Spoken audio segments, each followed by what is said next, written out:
From this position, the light of the sun, representing our collective awareness, the spotlight of energy, is pitted directly opposite the moon, representing our more private, deeper, subconscious, intuitive parts of self. Full moons bring clarity and present opportunities to look at existing circumstances with a fresh, new perspective. Full moons bring into the spotlight the dynamic tension created between two seemingly conflicting or opposing energies. It's why I enjoy full moons so much. There is never a better opportunity to balance two conflicting energies than when they're pitted against one another. You'll find great harmony and balance through looking to that opposite or sister sign. June and July's full moons play out along the Cancer-Capricorn axis of opposition. This is also referred to as the career-family axis. Both Cancer and Capricorn have connections to our heritage, our past, our ancestral lineage, and the way that we have been programmed or conditioned from our culture, our religion, our family of origin, and our society that we're a part of.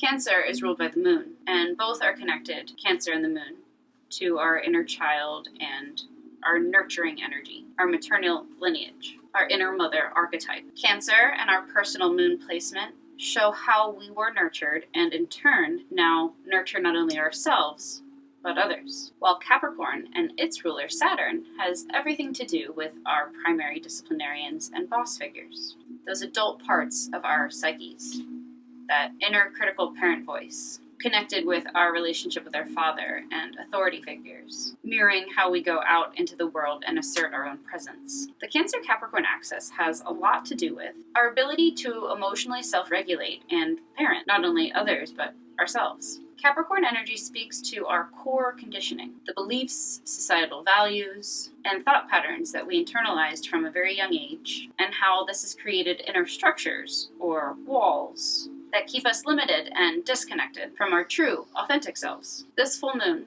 and the back-to-back Capricorn full moons in June and July are opportunities to gain greater awareness around the structures and boundaries that need to be dissolved or dismantled. The out-of-sign cross or square is the energy of timelines mixing, choosing to stay stuck or elevating yourself into a higher frequency or timeline. Do you take the red pill or the blue pill? And how do we exit the matrix? Moon opposite Sun, Mercury, and Venus. So we have the soul, the mind, and the heart aligned in the early degrees of Cancer, answering to a weakened, debilitated moon in Capricorn. And then we have Saturn and Neptune in conjunction opposite Black Moon Lilith, both of those 29 degrees Pisces and then 29 degrees Virgo. The soul, mind, and heart, all aligned in the early degrees of Cancer, focused on matters of home and family. So the Sun is ahead of Venus, following Cazimis between the Sun and Mercury and the Sun and Venus, where both planets had the opportunity to deliver messages to the Sun and get reborn after a period of reflection. So both the mind and the heart have spent some time reflecting and are now coming into clarity and understanding as we reach the end of something. Moon opposite Venus and Mercury, revealing deeper, hidden emotions, secrets coming up within our interpersonal relationships, perhaps even financial ones. This out-of-sign cross or square was first activated June 14th to 16th when the moon was traveling through the signs of Virgo. The moon activated Black Moon Lilith by conjunction opposite Saturn and Neptune, setting up the energies that we see under the first full moon on June 21st. Neptune from this position is working to dissolve unhealthy patterns of self-talk, which is what Black Moon Lilith through Virgo has been all about. These placements, what they all have in common is bridging the gap with cusp energy. We have Neptune on the cusp of Pisces and Aries. This will take some time, and it'll be impossible to ignore because when those outer planets change signs, it's something that we'll feel on a collective level, and we have multiple planets changing signs. We'll have Pluto, takes 2 years, so we're already among that, and then 2025, 2026, Saturn and Neptune together change signs as they travel through the late degrees of Pisces into the early degrees of Aries. We have the Sun barely in Cancer, bridging the gap between Gemini and Cancer energy, which is one of the most obvious differences and shifts, I'd say. Aries, Taurus, and then Gemini, Cancer are pretty stark in contrast to one another. Whereas as you get further along the zodiacal wheel, the neighboring signs start to resemble each other. You can see how they one is an answer to the one that came before it. Black Moon Lilith, 29 degrees Virgo, on the cusp of Virgo and Libra, bridging the gap there, and Pluto on the cusp of Capricorn and Aquarius, ushering us into the age of Aquarius. We have the Sun and Moon square Neptune. So we've had Neptune at this final degree of not only Pisces, but the very last degree of the entire zodiac. So there's this big coming to closure point that we're feeling collectively, and Neptune is the planet of illusion and disillusionment in its sign of rulership in Pisces, where it's super strong. So we're not quite clear. We know something's coming, but we don't quite know yet how it will unfold. And when Neptune's at that 29th, that critical energetic degree point, it indicates a collective crisis. We have been saying in all of my videos for the past year and a half at this point, Saturn and Neptune together through the signs of Pisces indicate mega karma through flooding. Around the time of the Capricorn full moon, any feelings we're confused about will come bubbling to the surface. And there may be an opportunity to reflect on where we may have been excessively naive or overly trusting with our feeling. We have the full moon opposite Mercury and Venus. This specifically is an opportunity to reflect on what we have.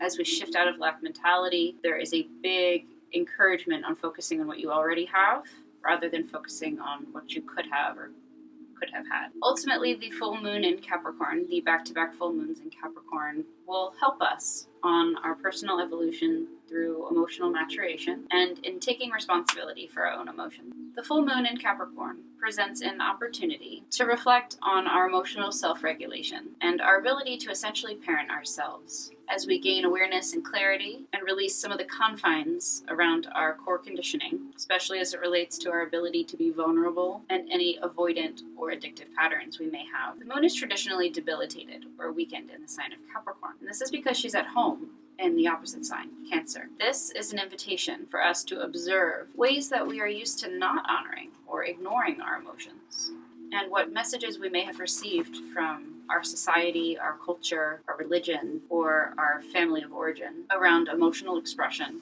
emotional self-regulation, vulnerability, and weakness. People with their moon in Capricorn, they may find it difficult to deal with emotions. They tend to be trapped in cycles of pessimistic thought. They can be overly harsh on themselves, and when this is really imbalanced, it can be projected outward onto their loved ones. They may find themselves in a position where they're giving more than they're getting, and that can lead to resentment bubbling up. They are prone to worry and anxiety and have a hard time relaxing. Because they have incredibly high expectations for themselves and others, it can be difficult for them to feel satisfied. Above all else, they find it difficult to let go of resentment, anger, and control, which can manifest as adverse effects on their health. With back-to-back full moons in Capricorn, we'll have opportunities to face the many ways we repress our emotions, or feign being strong when we're feeling quite the opposite. The back-to-back Capricorn full moons in June and July 2024 are opportunities to practice holding space for ourselves emotionally, while at the same time learning to take greater personal accountability for them and for our triggers as we learn to transmute them when they arise into self-empowerment, rather than projecting and placing the blame externally. Taking greater accountability for our emotions can also mean allowing them to exist in the first place. If we are used to running, hiding, avoiding, or suppressing our emotions, as many in the Divine Masculine Collective are, our healing may involve allowing others to hold space for us emotionally as we process them, as we learn to transmute. Wherever you are in your emotional maturation, in your personal journey, you're invited to take this next step by recognizing what's out of balance, what isn't working, and moving toward the opposite end of the spectrum as you return to center, find balance, and restore harmony.